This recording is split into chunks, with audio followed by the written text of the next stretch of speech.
That's right. It's episode 49 of Rinkside. Potty here alongside Supreme, Yodi, and Pinkman. How you guys doing tonight?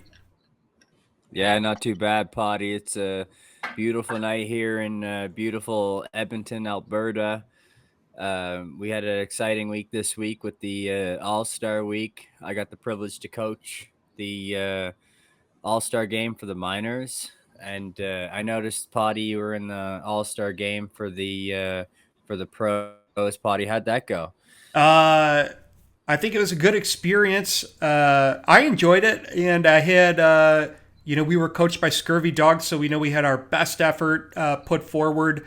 Ultimately the results, didn't register with the talent and opportunity we had. But I think if we would have re-rolled the dice and done a new series, we would have, favored a lot better. Real great experience overall, and I'm going to put those plus 5 points to use next season and appreciate those that voted me in. Yeah, the boy, Potty. Yeah, but yeah, no, life in Edmonton's going pretty good. It's pretty slow right now. Work's going pretty good, adjusting to the new life. It's life's getting a little different out here. But what's going on in Potty's penthouse? I know you had a pretty exciting day today. Why don't you share what went down in today? But got a second Yeah, puppy today, a little girl, little mini labradoodle. I have an almost nice. 3-year-old mini labradoodle named Kato. So we got Layla. Yeah, Layla is like it's I believe it comes from like Arabic or Hebrew roots, okay. but it means like the night, and so it's often Yeah. bestowed upon daughters that are born at night, and it means like daughter of the night. So it's kind of she's got a black coat with a little tinge of white, kind of like a moon cresting over the horizon on a dark evening. So pretty cool overall. But I wanted to hear Yodi and Pinkman, what's going down.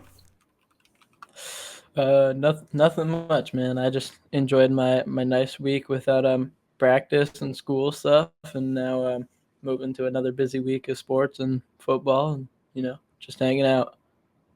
Yeah, Yodi, I hear you're a big football advocate. Why don't you share to the viewers a little bit about your football career? Nah, it's nothing What kind of football? big. I just American football. Um, Oh, okay. but Well, that's everything you there. know, yeah, no hockey, no hockey. Um, No, no. Seem like a kicker to no, me. not a kicker. No, I play receiver for my high school team. In Missouri, we got some tough. We got a really good team. We were 13th in the nation in 2019. We had a rough year last year, but we played against teams like IMG Academy. They're a pretty big school in Florida. But Nice, I think I've heard of yeah, him. but nice, nice. yeah. Yeah, Pinkman, what do you got going on in your life this week, buddy? Oh, I wish I was getting another puppy. That'd be nice. But otherwise, work's been kind of down, figuring out a move here, getting ready to move off to college, and so it's been pretty downtime, busy every now and then. So nothing too That special. nice. What college you going to? Going to the North Dakota State University. Nice, buddy. That's The awesome. Nice. Bison. What do you plan Go on Bison, majoring in? baby. Computer Yes, science. Oh, there there we you go, go. man. Fuck yeah, man. Yeah, you're already quite the talented Pot. producer already with the graphic designs that you get going on, or at least the video designs, or whatever you want to call it. So I'm sure you'll flourish in that department.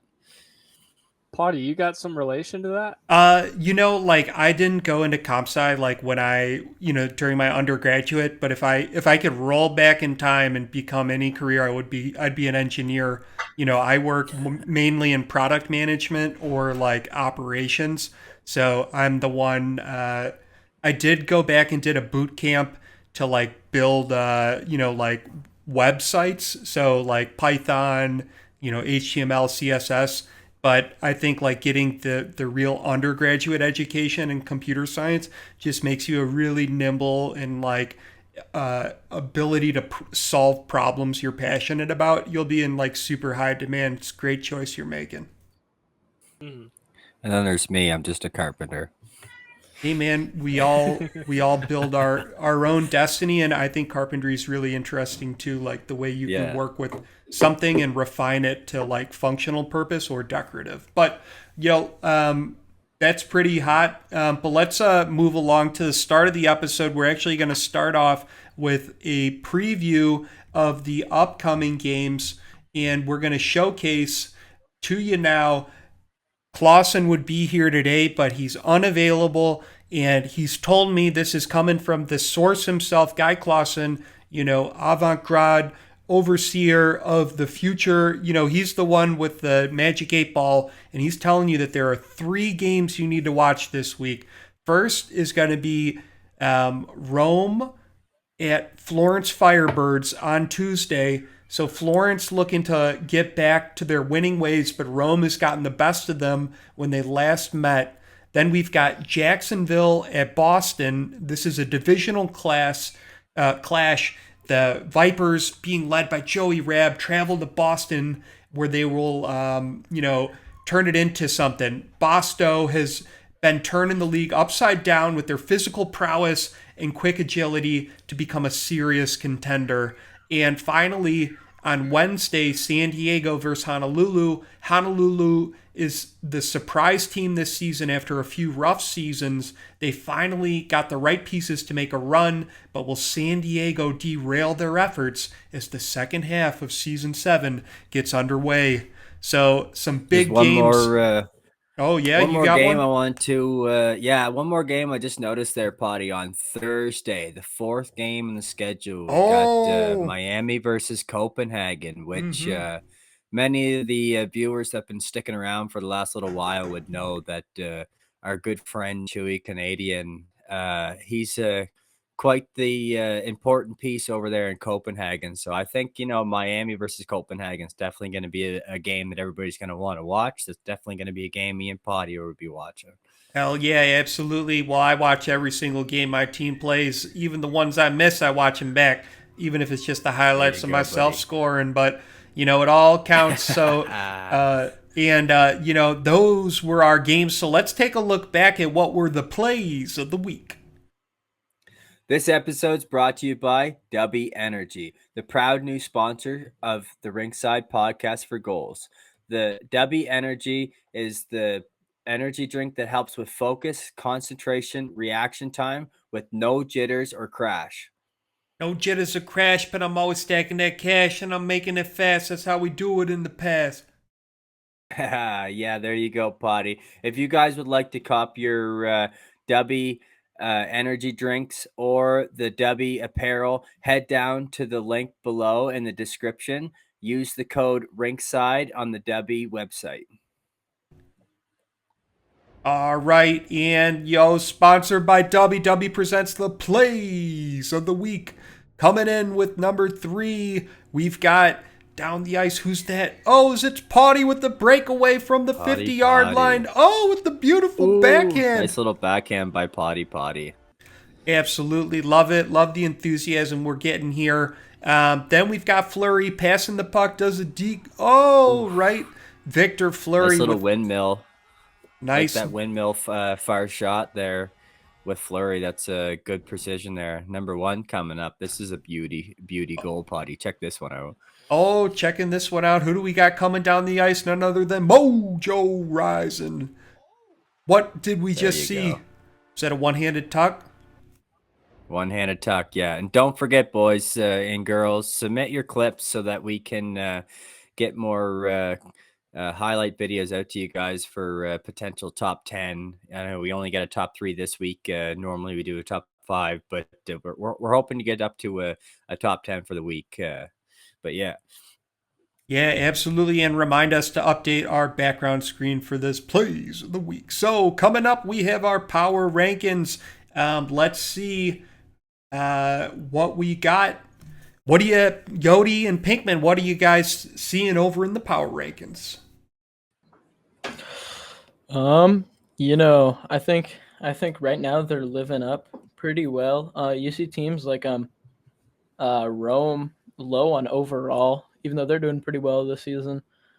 Same for Boston, Copenhagen. Albuquerque looks a little high to me, but they're playing well. They're holding their own, and teams like Norfolk, who were struggling at the start of the year, are they're back up and they're doing well. They're doing better than they were at the start of the year. They're still struggling a little, but you know. Is it just me, or is Rome kind of as a median sort of climbing those ranks a little bit? They're a little higher than last week, I think, just off of looks. I don't remember off the top of my head. So I maybe a team on their eyes there, make a last push. excellent points. Yep. Potty, what do you think about the power rankings for the week? I think they're all bullshit and it doesn't matter. But I think that it's an interesting perspective and it's one we should share with our viewers. So I respect exactly right. Yodi and Pinkman. If there were one dark horse of the week, who is it? Is it Rome? Who's climbing the ranks from the bottom is going to be a playoff contender? I'm gonna say shout out Captain Wicked. I'm gonna say Manitoba. I think at the start of the season, all of the expansion teams were bottom four, and those power rankings that all the coaches submitted, they all doubted like teams like Columbus and Manitoba, and I think Manitoba's got a real shot at competing in the playoffs. I don't know about being a contender, but I think they definitely have a chance to make it out of the first round or make it into the first round to begin with.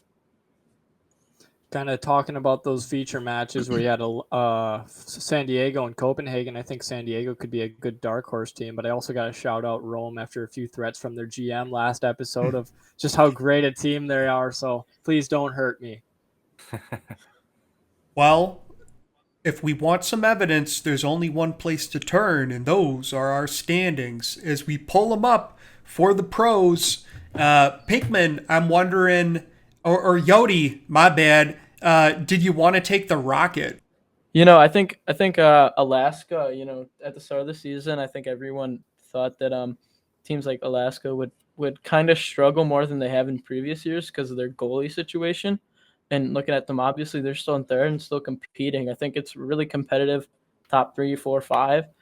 I think that's 3 teams tied for third place. And Honolulu shot up from, I think they were in 16th. I think was the deepest they were in earlier in the season. And like Pinkman said, San Diego's a good dark horse. But yeah, I think the Rockets still looking really competitive, and I think all the teams are not too far from each other. And I think it's the tougher conference in my opinion. The tougher, overall, the most tough conference of them two. I think it is. Wow.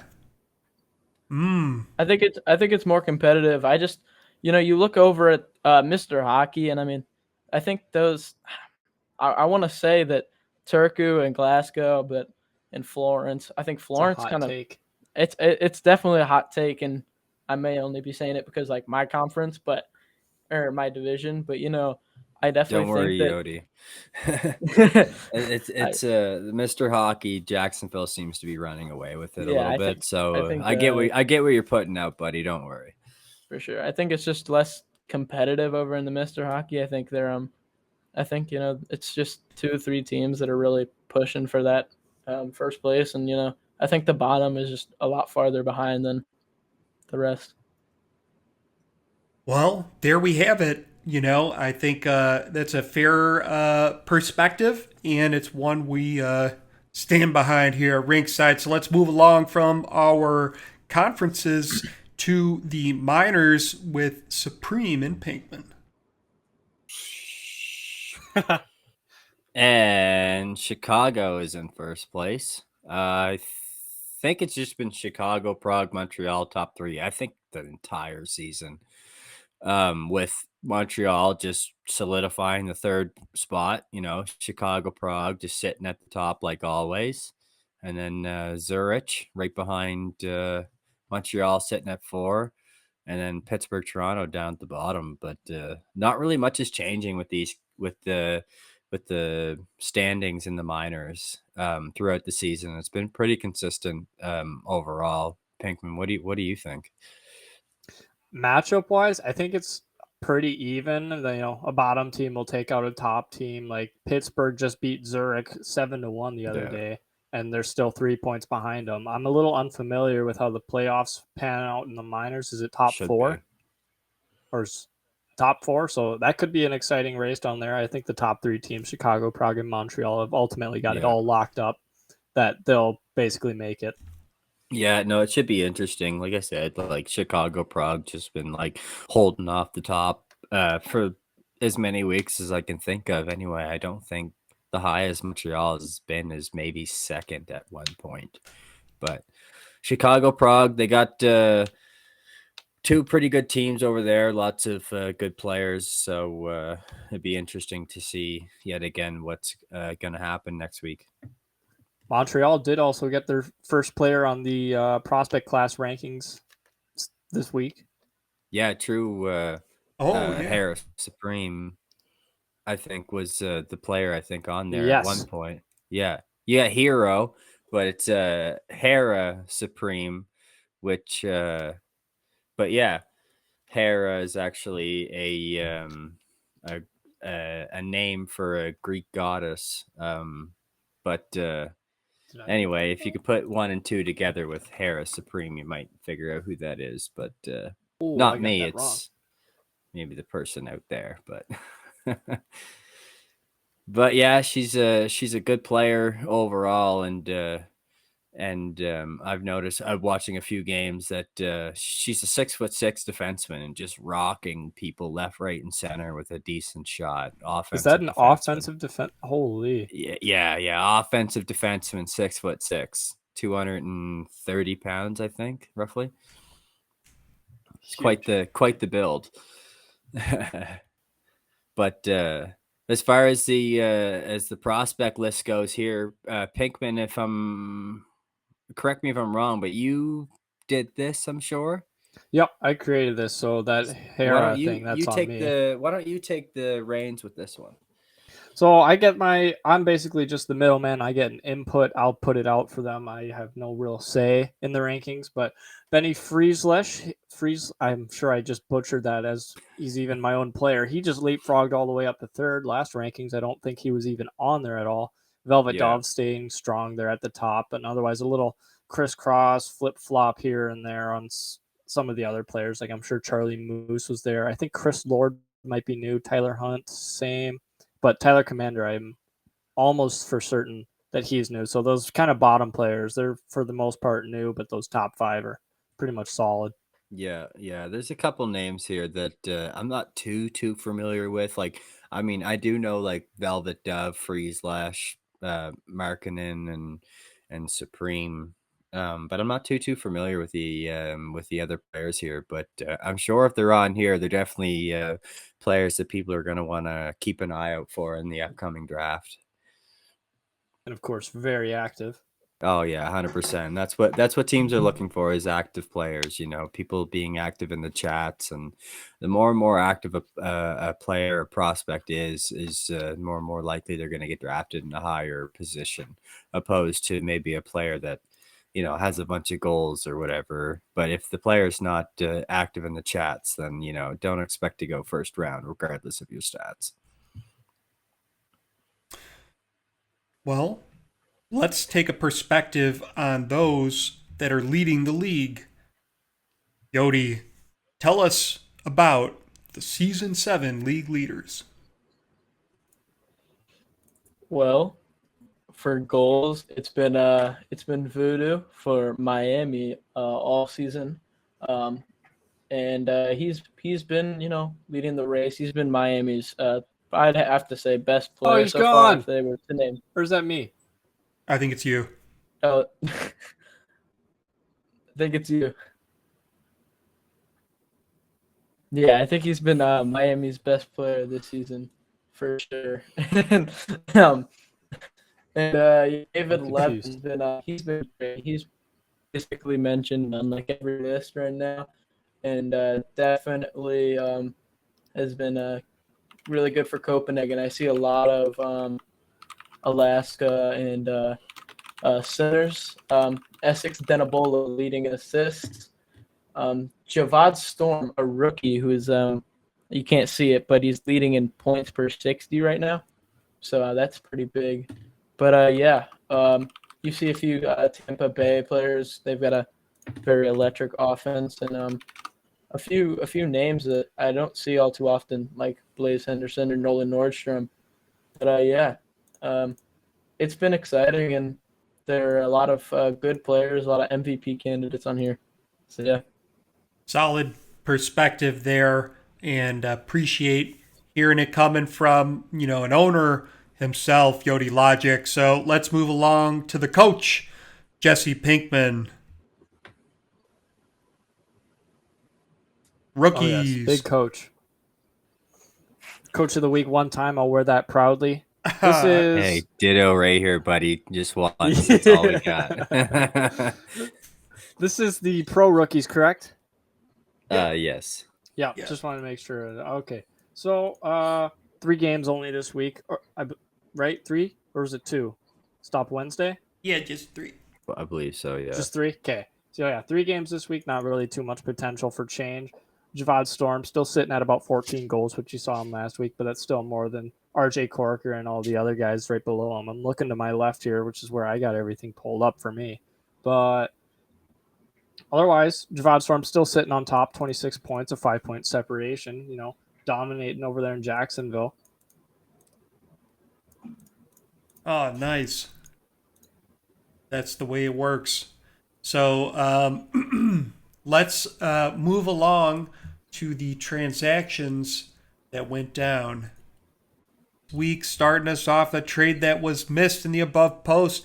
Brooklyn receiving Season 8 second Miami, Season 8 second Sapporo, and Season 9 second Sapporo. Copenhagen receiving Season 9 first Brooklyn.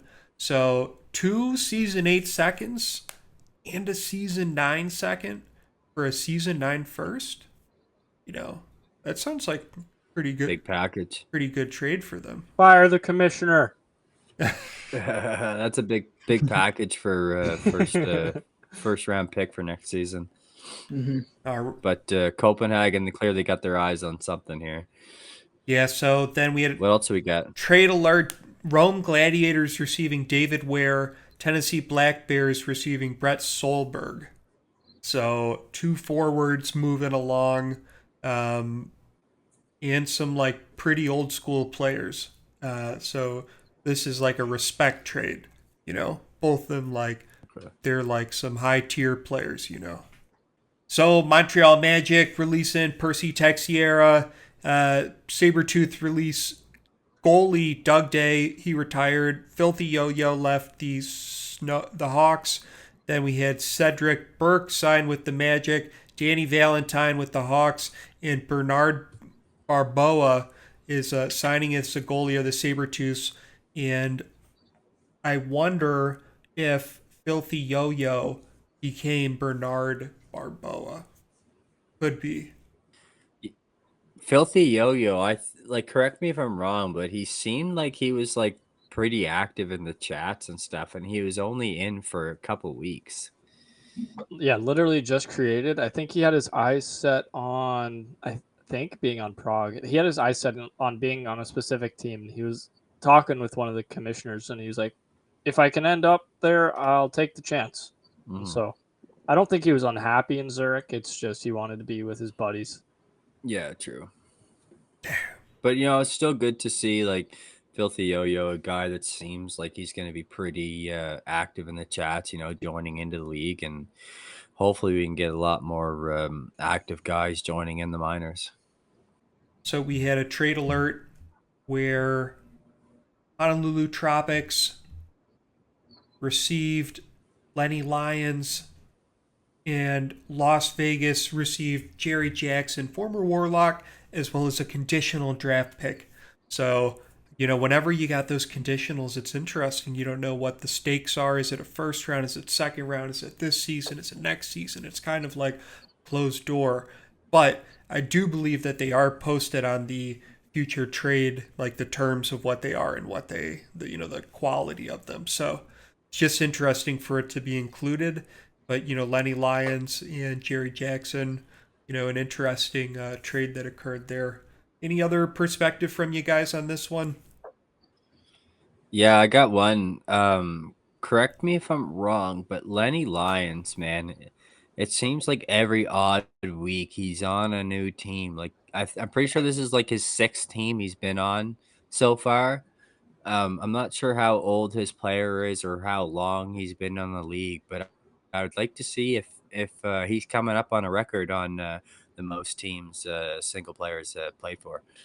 Anyways, that was pretty sweet coming on tonight. Yodi and Pinkman, what do you think the audience has store in what has the audience in store for episode 50 coming up on our bicentennial celebration? I don't know if I think that's really Pinkman to talk about if he has an announcement to make or anything. But I think we got some big plans, and I think Ringside's just gonna keep getting bigger and better, and I think we're really moving forward as a show, and yeah, I think episode 50 is gonna be a good milestone to hit, and I think it's gonna get up to 100, 150, so forth. Absolutely.